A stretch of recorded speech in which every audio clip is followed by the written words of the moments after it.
শুল্ক নিয়ে যুক্তরাষ্ট্রের সঙ্গে আলোচনায় বিশেষজ্ঞ নিয়োগ দেওয়ার আহ্বান ফখরুলের। দুই জেলায় চলমান বন্যা পরিস্থিতি নিয়ে উপদেষ্টা পরিষদে আলোচনা। জানাবো বন্যা দুর্গত মানুষের পাশে সকলকে দাঁড়াতে হবে। এবং সর্বশেষ জানাবো গাইবান্ধা 2 স্কুলে শতভাগ ফেল। শুনছিলেন সংবাদ শিরোনাম, এবারে বিস্তারিত। শুল্ক নিয়ে যুক্তরাষ্ট্রের সঙ্গে আলোচনায় বিশেষজ্ঞ নিয়োগ দেওয়ার আহ্বান ফখরুলের। যুক্তরাষ্ট্রে রপ্তানি করা বাংলাদেশি পণ্যের উপর সম্প্রতি 35% শুল্ক আরোপের বিষয়ে দেশটির সঙ্গে আলোচনা করার জন্য সবচেয়ে যোগ্য ব্যক্তিদের সম্পৃক্ত করতে অন্তর্বর্তীকালীন সরকারের প্রতি আহ্বান জানিয়েছেন বিএনপি মহাসচিব মির্জা ফখরুল ইসলাম আলমগীর। তিনি বলেন, যুক্তরাষ্ট্র আমাদের পণ্যের উপর 35% শুল্ক আরোপ করেছে। আমাদের প্রধান রপ্তানি পণ্য হলো তৈরি পোশাক। যদি এই খাতটিতে এত বেশি শুল্ক আরোপ করা হয় তাহলে এটি সম্পূর্ণরূপে ভেঙে পড়তে পারে এবং ঘুরে নাও দাঁড়াতে পারে। এতে আমাদের অর্থনীতির মেরুদণ্ড ভেঙে যাবে। ফখরুল বলেন, মার্কিন শুল্ক আরোপের বিষয়টি দেশ ও আমাদের অর্থনীতির জন্য অত্যন্ত গুরুতর উদ্বেগের বিষয়। অন্তর্বর্তী সরকার এতে কতটা মনোযোগ দিয়েছে তা আমি নিশ্চিত নই। তাদের আরও বেশি মনোযোগ দেওয়া উচিত ছিল এবং সবচেয়ে যোগ্য ব্যক্তিদের আমেরিকার সঙ্গে আলোচনার জন্য অন্তর্ভুক্ত করা উচিত ছিল।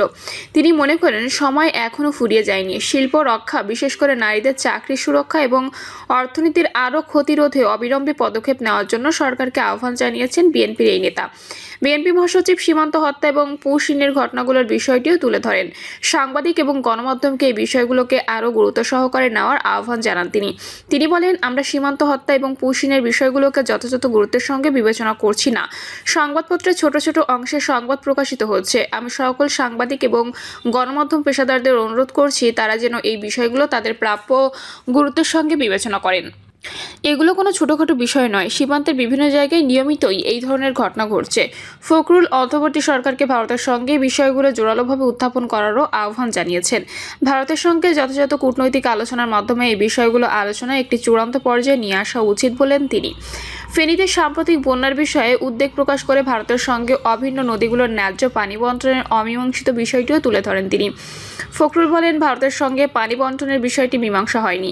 ফেনীতে ইতোমধ্যে বন্যা শুরু হয়ে গেছে। বর্ষা অব্যাহত থাকায় আরও বন্যা হতে পারে।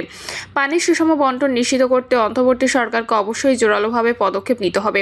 তিনি গণতান্ত্রিক অধিকার রক্ষার জন্য জাতীয় ঐক্যের প্রয়োজনীয়তার উপরও জোর দিয়ে বলেন, সহনশীলতা এবং অনুশীলন ছাড়া প্রকৃত গণতন্ত্র বিকশিত হতে পারে না। বিএনপির এই নেতা বলেন, জাতীয় ঐক্য গড়ে তোলা প্রয়োজন, কিন্তু সেই ঐক্য কোথায় থাকা উচিত? আমাদের গণতান্ত্রিক অধিকার রক্ষায় এটি থাকা উচিত। আমি আপনার সঙ্গে একমত নাও হতে পারি, তবে আপনার মতামত প্রকাশের অধিকার রক্ষার জন্য আমি আমার জীবন উৎসর্গ করব। জাতীয় ঐক্যের অর্থ এটাই।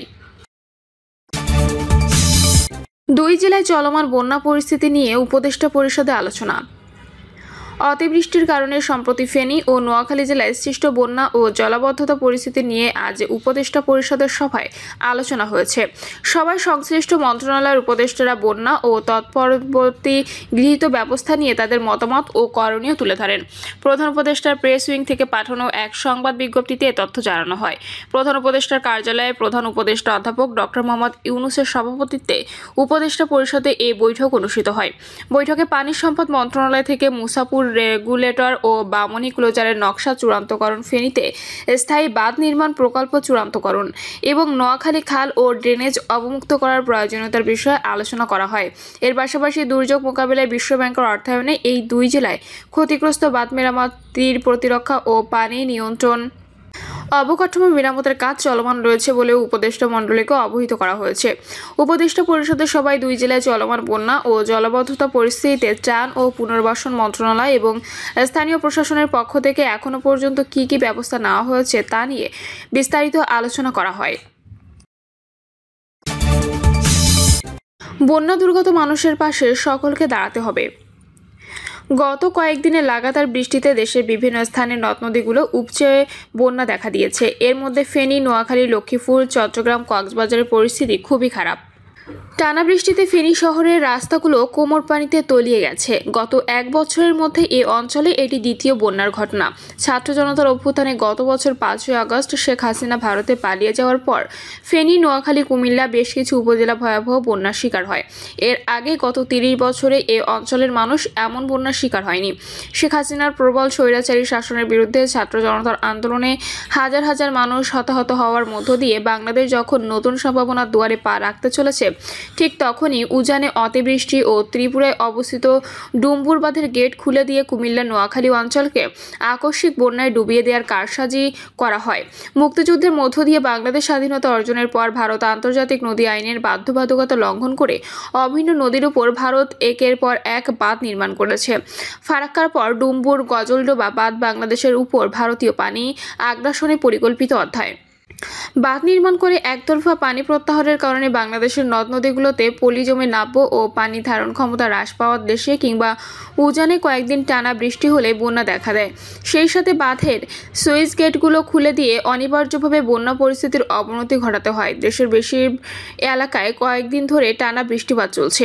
আবহাওয়া দপ্তর আরও কয়েকদিন বৃষ্টিপাত অব্যাহত থাকার তথ্য জানিয়েছে। চলমান এইচএসসি ও আলিম পরীক্ষার্থীরা চরম উদ্বেগে দিনাতিপাত করছে। পশ্চিমবঙ্গ সহ ভারতের বিভিন্ন স্থানে টানা বৃষ্টিপাতে বন্যা পরিস্থিতি দেখা দিয়েছে। দেশে অতিবৃষ্টির সাথে উজানের ঢল কুমিল্লা, ফেনী, নোয়াখালী, চট্টগ্রাম ও কক্সবাজার সহ সীমান্তবর্তী জেলাগুলোতে আকস্মিক বন্যা ভয়াবহ রূপ ধারণ করেছে। গতকাল ইনকিলাব প্রকাশিত রিপোর্ট অনুসারে গত কয়েকদিনে ফেনীতে 440 মিলিমিটার বৃষ্টিপাত রেকর্ড করা হয়েছে। ঘরবাড়ি তলিয়ে যাওয়ার এরই মধ্যে ফেনী শহরের হাজার হাজার পরিবার বাড়িঘর ছেড়ে নিরাপদ আশ্রয়ে চলে যেতে বাধ্য হয়েছে।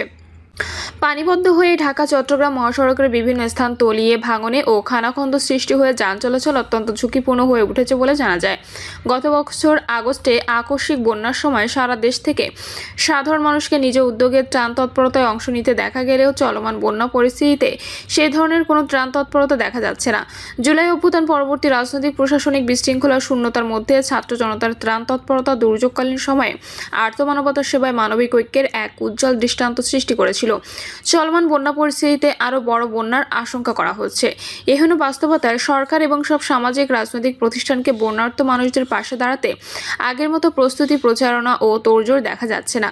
বন্যা এরই মধ্যে বিপজ্জনক রূপ পরিগ্রহ করেছে এবং তা এখনও ক্রমাবনতিশীল। আবহাওয়া দপ্তরের ভাষ্য অনুসারে আরও কয়েকদিন বৃষ্টিপাত অব্যাহত থাকলে দেশের কী অবস্থা হতে পারে তা সহজেই অনুমেয়। শুধু ফেনী, নোয়াখালী, চট্টগ্রাম, কক্সবাজারেই নয়, টানা বৃষ্টি ও উজানের ঢলে দেশের মধ্য ও পশ্চিমাঞ্চলেও বন্যা পরিস্থিতি দেখা দিয়েছে। কোথাও কোথাও নদী পাড়ে তীব্র ভাঙন দেখা দিয়েছে। গতকাল প্রকাশিত প্রতিবেদনে পদ্মার ভাঙনে শরীয়তপুরের জাজিরায় পদ্মা সেতু প্রকল্প এলাকায় রক্ষাবাদের বেশ কিছু স্থাপনা, ঘরবাড়ি, দোকানপাট সহ রাতারাতি বিলীন হয়ে গেছে। ভাঙনের করাল গ্রাস থেকে বাঁচাতে বেশ কিছু বাড়িঘর সরিয়ে ফেলা হয়েছে বলে জানা যায়। দেশের অন্যতম বৃহৎ সেতু প্রকল্পের রক্ষাবাদের এমন দ্রুত ভাঙন খুবই উদ্বেগজনক। এক্ষেত্রে সংশ্লিষ্ট বিভাগ ও কর্তৃপক্ষকে জরুরি পদক্ষেপ নিতে হবে। বন্যার্ত মানুষের আশ্রয় ও খাদ্য সহায়তা সহ সামগ্রিক ত্রাণ তৎপরতার উদ্যোগ এখনই শুরু করতে হবে। এই মুহূর্তে দেশের সামগ্রিক বন্যা পরিস্থিতি পর্যবেক্ষণ, ত্রাণ তৎপরতা, পুনর্বাসনের উদ্যোগই হোক সরকারের অগ্রাধিকার কর্মসূচি। শুধু সরকার পক্ষে এমন প্রাকৃতিক দুর্যোগ মোকাবেলা সম্ভব নয়। দেশের সব রাজনৈতিক দলকে পূর্ণ সাংগঠনিক ও অর্থনৈতিক সামর্থ্য নিয়ে বন্যা উপদ্রুত অঞ্চলে মানুষের পাশে দাঁড়াতে হবে। বেসরকারি সংস্থা, সামাজিক সংগঠন, কর্পোরেট প্রতিষ্ঠান ও সমাজের সচ্ছল ব্যক্তিদেরও বন্যাত মানুষদের সহায়তায় এগিয়ে যেতে হবে। পতিত সরকারের উত্তরাধিকার সূত্রে প্রাপ্ত দেশের অর্থনৈতিক অবস্থা এখনও শক্ত ভিত্তির উপর দাঁড়াতে পারেনি। সীমান্তের ওপারে নানা রকম ষড়যন্ত্র ও দেশকে অস্থিতিশীল করতে দেশি বিদেশি চক্রান্ত চলছে। পশ্চিমবঙ্গ, আসাম, মেঘালয় সহ সীমান্তবর্তী ভারতীয় জেলাগুলোতেও টানা বৃষ্টিপাতে বন্যা পরিস্থিতি দেখা দিয়েছে। সবগুলো সমুদ্র বন্দর ও উপকূলে 3 নম্বর সতর্ক সংকেত দেখাতে বলা হয়েছে। এখনো বাস্তবতায় টানা বৃষ্টি ও উজানের ঢলের সাথে ফারাক্কা, ডুম্বুর, গজলডোবা সহ উজানের বাঁধগুলো খুলে দিলে বাংলাদেশে বন্যা আরও ভয়ঙ্কর হয়ে উঠতে পারে। দলমত নির্বিশেষে সব মানুষকে ঐক্যবদ্ধ হয়ে দুর্যোগ মোকাবেলা করতে হবে। দেশের সব পেশাজীবী, আলেম, উলামা, পীর, মাশায়েখের দরবার ও খ্যাতিমান ইসলামী বক্তা ও কন্টেন্ট ক্রিয়েটরদের নিজ নিজ অবস্থান থেকে এগিয়ে আসতে হবে। অন্তর্বর্তী সরকারের উপদেষ্টা ও আমলাদের সভা, সেমিনার, সিম্পোজিয়াম কমিয়ে বন্যার্ত মানুষের ত্রাণ ও পুনর্বাসনে পূর্ণ মনোযোগ নিবদ্ধ করতে হবে। সরকারের সঠিক কর্মপরিকল্পনা এবং সকলের সম্মিলিত উদ্যোগ ও কর্মতৎপরতায় যে কোনো দুর্যোগ মোকাবেলা করে দেশকে সামনে এগিয়ে নেওয়া সম্ভব। প্রিয় দর্শক, এই ছিল এখনকার সর্বশেষ সংবাদ। আপডেট সব সংবাদ পেতে চ্যানেলটি সাবস্ক্রাইব করে বেল আইকনটি ক্লিক করে রাখুন।